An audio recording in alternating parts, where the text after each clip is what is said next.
There are hundreds of rules in MMA, many of them written years back by pioneers of the sport like Big John McCarthy, but then there are other things which are technically legal. There's no rule against it, but there's an unspoken law that you're expected to adhere to. Like, there isn't a rule against faking tapping gloves at the beginning of the fight and then ambushing your opponent for a KO, but it's something that fighters are expected not to do. And just like you don't fake a glove tap, you don't tap out, and if your opponent releases the hold and the referee didn't see it, you're expected not to lie and say that you didn't tap. This was the case when Matt Lindland was tapped out by Marilla Bustamante in the UFC, but then Lindland said he didn't tap and the referee restarted the fight. He ended up getting tapped out again, but it's something that should have never happened in the first place. Also, another unwritten rule is you don't come into a fight smelling as bad as possible. Actually, Lindland did this in the past, apparently. He would not shower for several days to smell as bad as possible for the fight, so the revolting scent throws off his opponent in disgust. The offense of the stench, in a sense, becomes a weapon. Rampage Jackson, after fighting Lindland, said that he smelled like a smelly skunk. Also, if you knock somebody out cold in devastating fashion and they're in terrible shape, you're kind of expected to not go on too much of a long, crazy celebration, especially nowadays when there's no audience, and it's deafening silence when somebody gets flatlined like that. Another code that's unwritten is you don't talk about what happens in sparring. If you get the better of someone in sparring, you don't talk about that publicly, and you keep that information private.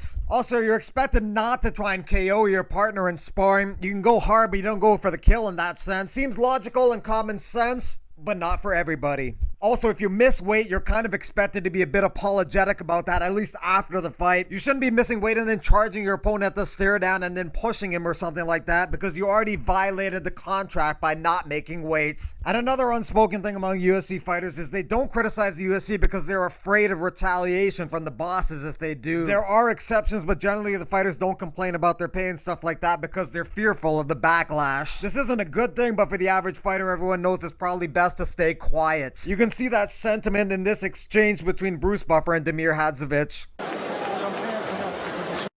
know, but just don't say that in your interview. Yeah. What are the other unwritten rules of MMA? Post in the comment section below and subscribe to keep up with MMA.